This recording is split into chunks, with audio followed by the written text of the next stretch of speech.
वैसे तो UPSC government schemes हर साल पूछ रहा है। बट अगर मैं पिछले 2 साल की बात करूं, मतलब 24 और 25 का अगर प्रीलिम्स का पेपर देखा जाए, तो 25 के अंदर यूपीएससी ने एक स्कीम पूछी थी विद द नेम प्रधानमंत्री सूर्य घर मुफ्त बिजली योजना। क्लियर। सिमिलरली अगर 24 का अगर मैं पेपर देखूं, तो 24 में भी यूपीएससी ने एक क्वेश्चन पूछा था, मतलब एक स्कीम पूछी थी, दैट इज प्रधानमंत्री श्रम योगी मनधन योजना। क्लियर। और उसी साल के अंदर मतलब 2024 में एक और स्कीम पूछी थी, दैट इज प्रधानमंत्री सुरक्षित मातृत्व अभियान। क्लियर। तो यहाँ पर अगर आप ये देखोगे, तीनों स्कीम्स के अंदर सबसे पहले जो प्रीफिक्स है प्रधानमंत्री है। तो कहीं ना कहीं अगर आप ये देखो, अगर आप गवर्नमेंट स्कीम्स को प्रिपेयर कर रहे हो अपने प्रीलिम्स 2026 के लिए, तो जितनी भी स्कीम्स है जिनमें Pradhan Mantri is used as a prefix, clear, तो वो सारी स्कीम्स आपके लिए इंपॉर्टेंट है।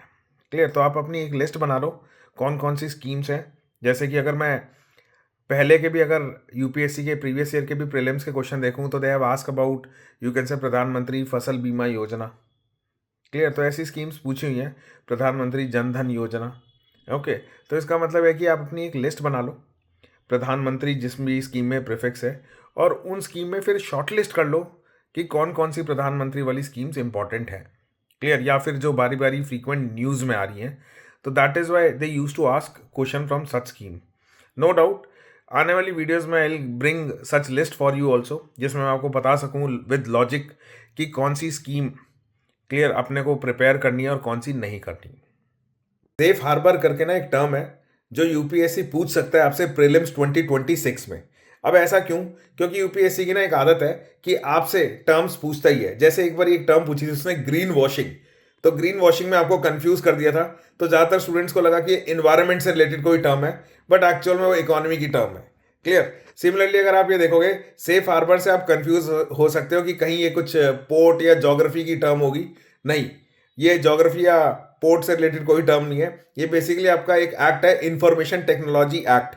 उसके अंदर एक सेक्शन 79 है जो इस टर्म को यूज करता है, सेफ हार्बर क्लॉज हम बोल सकते हैं इसको। तो बेसिकली सोशल मीडिया को प्रोटेक्ट करता है कि अगर कोई भी यूजर कोई ऑब्सीन वीडियो या इमेज डाल रहा है, क्लियर, तो उसमें सोशल मीडिया की कोई रिस्पॉन्सिबिलिटी नहीं है, तो मतलब यूजर जिम्मेदार है। तो सोशल मीडिया या फिर ये सोशल इंटरमीडियरीज को प्रोटेक्ट करता है। क्लियर।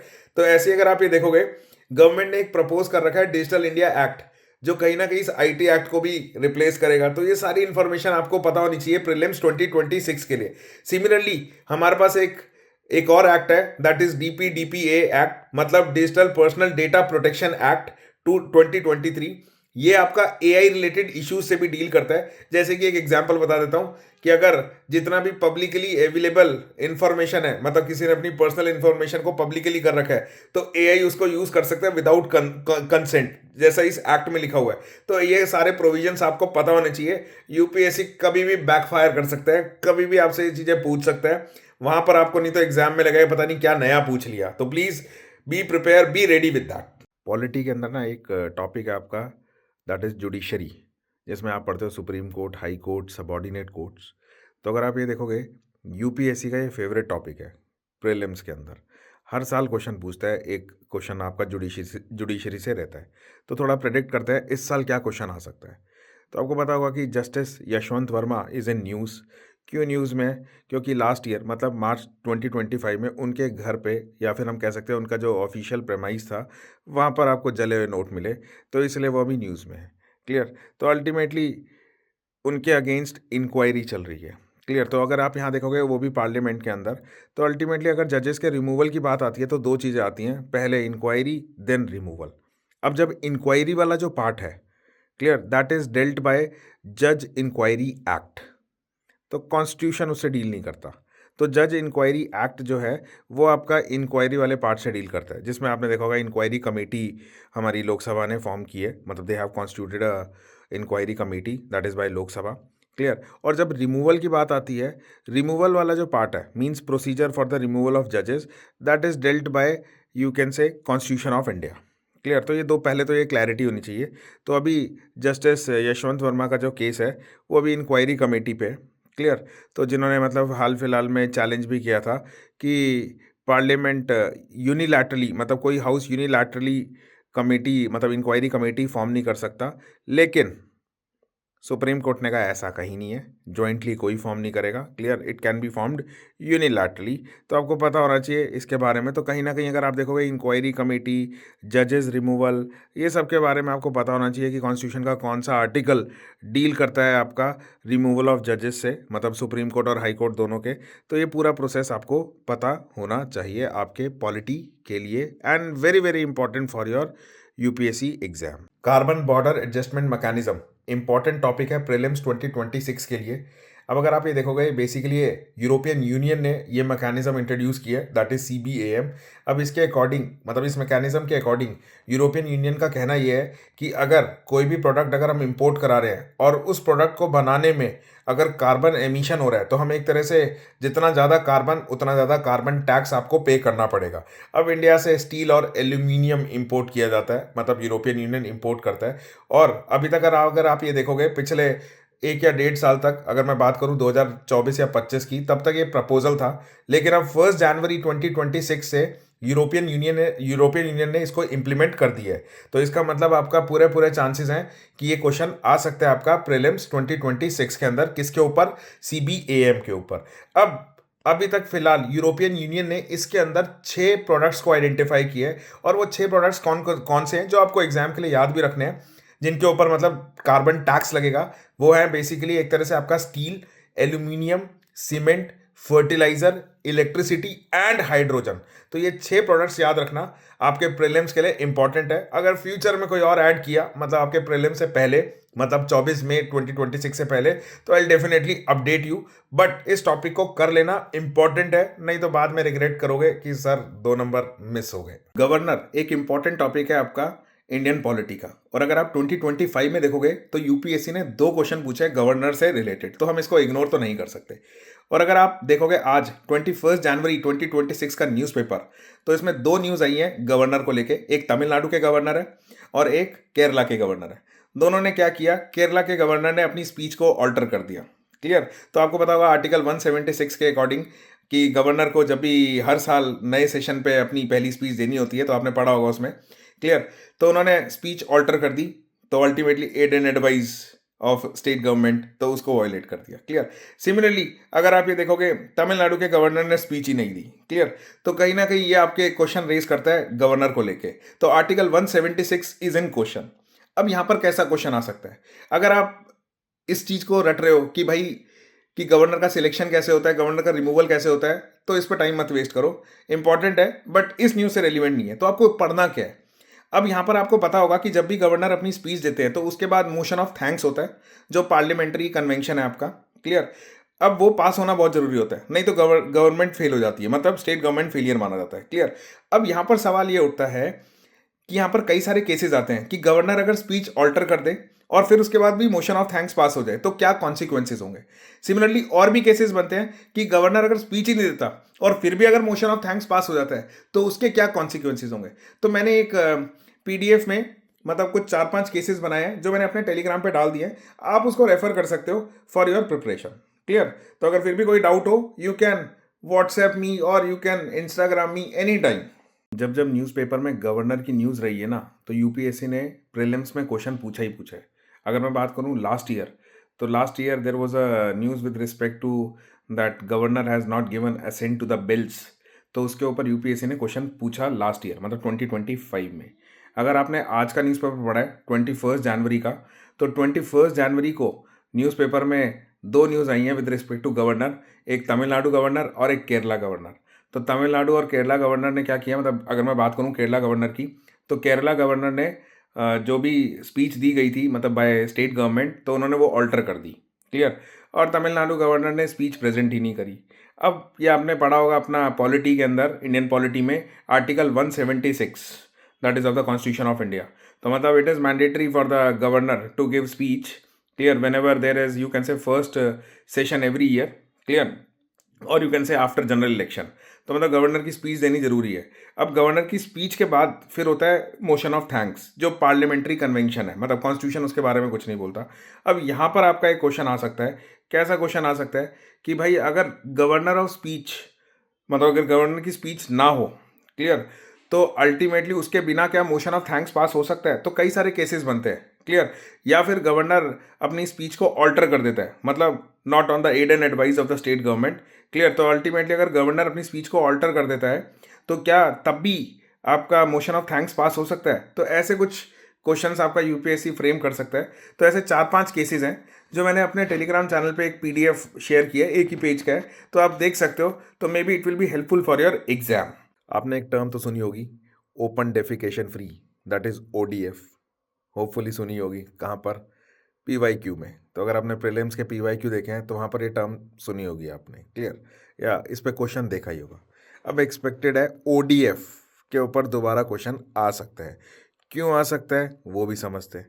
क्योंकि अब ओडीएफ के कई सारे वेरिएंट हैं, ODF plus, ODF double plus, बोले तो plus plus, ODF 3 times plus, that is plus plus plus. तो यहाँ पर कहीं ना कहीं आपको पता होना चाहिए what is ODF, what is ODF plus, what is ODF plus plus and what is ODF plus plus plus. अब ये इसलिए बता रहा हूँ आपको कि इंपॉर्टेंट है आपके एग्जाम के लिए। उसका रीज़न सिंपल सा है कि गवर्नमेंट की एक स्कीम है स्वच्छ भारत मिशन।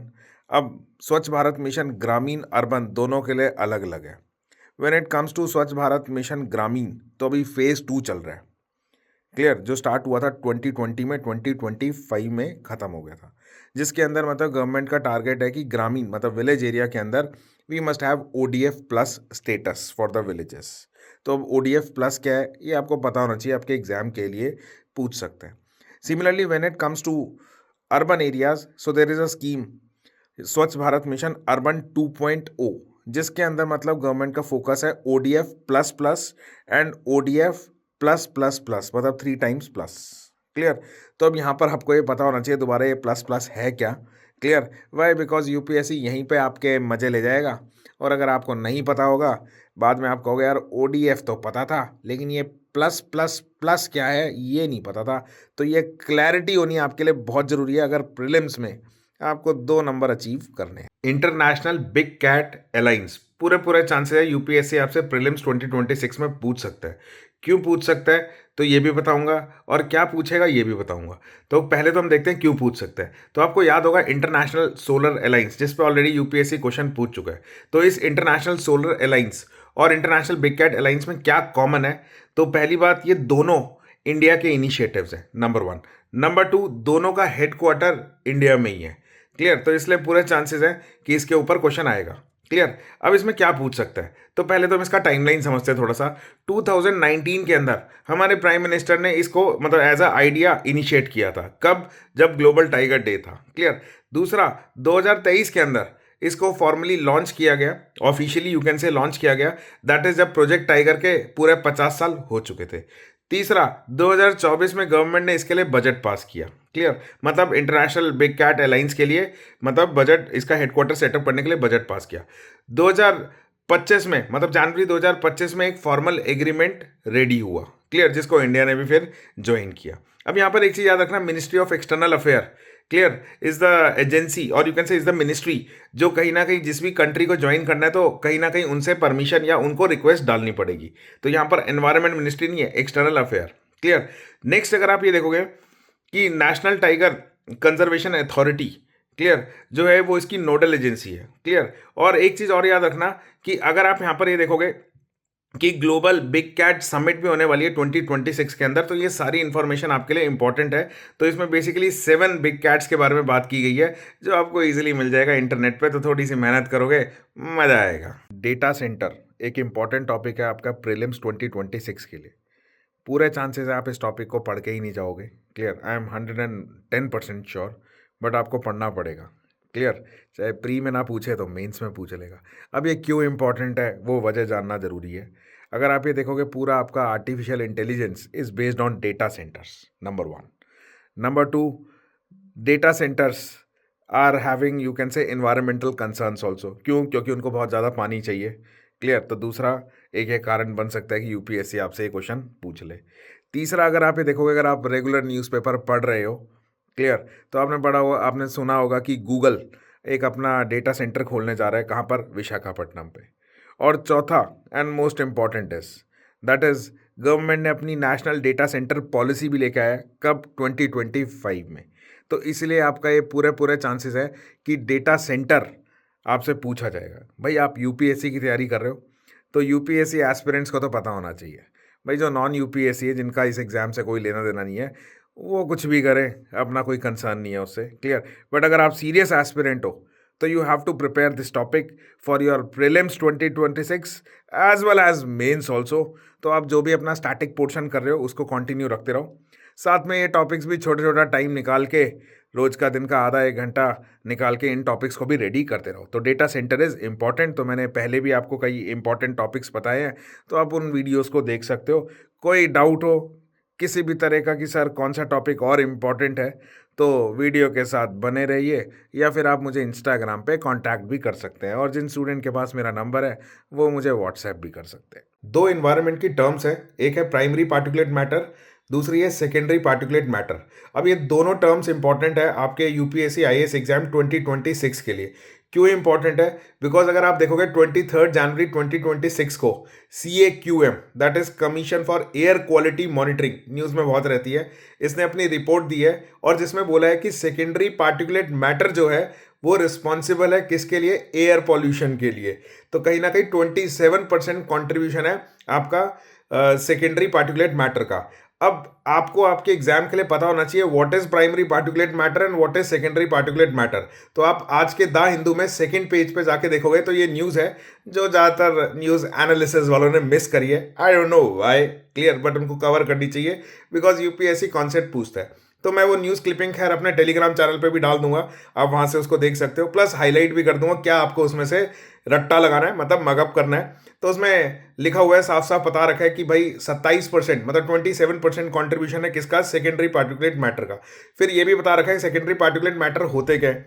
तो प्राइमरी पार्टिकुलेट मैटर जैसे कि आपका nitrous oxide, sulphur dioxide, VOC that is volatile organic compound, जब ये एटमॉस्फेयर में इंटरैक्ट करते हैं but in the presence of ammonia तो नए कंपाउंड्स बनते हैं, तो उसको हम क्या बोलते हैं? सेकेंडरी पार्टिकुलेट मैटर, जो उस न्यूज़ में लिखा हुआ है। तो अगर आप ये पढ़ लोगे तो हो सकता है कि आपके 2 नंबर आ जाए, clear, then you will remember me, clear. तो प्लीज़ ऐसी न्यूज़ को स्किप मत करना, इंपॉर्टेंट है आपके किसके लिए? 2026 के एग्जाम के लिए, क्योंकि CAQM की रिपोर्ट है। तो मैं टेलीग्राम पे वो रिपोर्ट की कटिंग डाल दूंगा, मतलब न्यूज़ आर्टिकल की कटिंग डाल दूंगा, तो आप वहाँ से ले सकते हो। एक्सचेंज रेट जो अब इस वीडियो में मैं बताने वाला हूँ वो आपको रेयरली किसी बुक में या किसी कोचिंग मटेरियल के नोट्स में मिलेगा। अगर मिल जाए तो कमेंट सेक्शन में डाल देना, क्लियर। अब एक्सचेंज रेट एक इम्पॉर्टेंट टॉपिक है। क्यों? क्योंकि आपने साल भर देखा होगा कि इंडियन करेंसी इज़ डिप्रिशिएटिंग। तो नो डाउट इस पर क्वेश्चन तो बनता है, यूपीएससी प्रीलिम्स में आपसे ज़रूर पूछेगी। अब यहाँ पर सवाल क्या क्या बन सकता है? एक सवाल तो ये बन सकता है कि भाई why Indian currency is depreciating. तो न्यूज़पेपर पढ़ा है तो आराम से आप आंसर कर लोगे, या आपके अगर बेसिक भी सॉलिड है तब भी कर लोगे। अब यहाँ पर एक सवाल ये भी बनता है कि आरबीआई कैसे इंटरवेन कर रहा है कि करेंसी, मतलब इंडियन करेंसी और डिप्रिशिएट ना हो। तो बेसिकली आरबीआई के पास 3 तरीके हैं अपनी इंडियन करेंसी को डिप्रिशिएशन से रोकने के लिए। पहला कि बैंक्स के थ्रू डॉलर्स को सेल करे या फिर फॉरेन करेंसी को सेल करे, तो आरबीआई को, मतलब लाइक एसबीआई, कैनरा बैंक, इनके थ्रू, तो इसको हम बेसिकली आरबीआई प्रॉक्सीज बोलते हैं। दूसरा, आरबीआई इंटरवेन कर सकता है, that is through currency future market, clear. और तीसरा जो आजकल आरबीआई इसमें भी इंटरवेन कर रहा है, that is non deliverable forward market, NDF। अब NDF आपके लिए इंपॉर्टेंट है यूपीएससी पॉइंट ऑफ व्यू से। तो ये 3 मैकेनिज्म है through which you can say RBI use to intervene in order to stop the depreciation of Indian currency. तो ये इंपॉर्टेंट है, याद रखना, रट्टा लगा लो, कहीं नहीं मिलेगा आपको। प्रीलिम्स एग्जाम आ रहा है, क्लियर। और आजकल कई बच्चे फ़ोन करके पूछते हैं सर इस सोर्स के लिए क्या पढूं, इस सब्जेक्ट के लिए क्या पढूं। तो बीइंग अ टीचर, तो और टीचरों के पास भी आ ही रहा होगा और फैकल्टीज़ के पास भी आ ही रहा होगा, क्लियर। तो कहीं ना कहीं मैं आपसे ये कहूँगा, शॉर्टकट तो मत ढूंढो यार। तो मार्केट में आजकल 1000-1500 पेज की किताबें चल रही हैं जिसमें बोला जाता है ये पढ़ लो पूरी जीएस कवर हो जाएगी। डोंट गो बाय दैट, ठीक है। करियर ख़त्म हो जाएगा, कुछ नहीं होगा, 1 साल और लगा दोगे, क्लियर। यार थोड़ा सा कॉमन सेंस खुद लगाओ। पॉलिटी, अगर कोई XYZ कोचिंग अगर पॉलिटी की किताब बना के भी दे रही है आपको, तो उसका बेस लक्ष्मीकांत ही है। 10% अलग होगा, इससे ज़्यादा कुछ नहीं होगा। तो उस 10% के पीछे तो भागो मत पहले। तो चॉइस आपकी है। ऐसी when it comes to modern history, clear, तो उसका भी बेस अगर आप ये देखोगे स्पेक्ट्रम ही होगा। Clear, so don't go by that कि 10% चेंज के लिए मैं किसी XYZ कोचिंग का मटेरियल पढ़ लेता हूँ। Clear, go with the original source, that is your Laxmikanth for polity. Clear, similarly your for modern history it is spectrum. Clear, the best source. Clear, similarly for geography you can go with the NCRTs. Clear, तो वहाँ पर आप अपना time spend करो rather than going by these 1000-1500 की pages वाली किताबों पे कि पूरा जीएस कवर कर रहे हैं हम, प्रीलिम्स का और ये सब फलाना वलाना। एक हमारे टाइम में एक किताब आती थी जीएस की, इतनी मोटी गाइड, ठीक है, इन्होंने इतनी कर दी, फिर मार्क्स भी इतने आ रहे हैं। क्लियर, चॉइस आपकी है, क्या करना है, यू आर मेच्योर, आईएएस बनने जा रहे हो। क्लियर, तो आपको पता है कि भाई क्या सही है आपके लिए, क्या गलत है, रेस्ट इज योर चॉइस।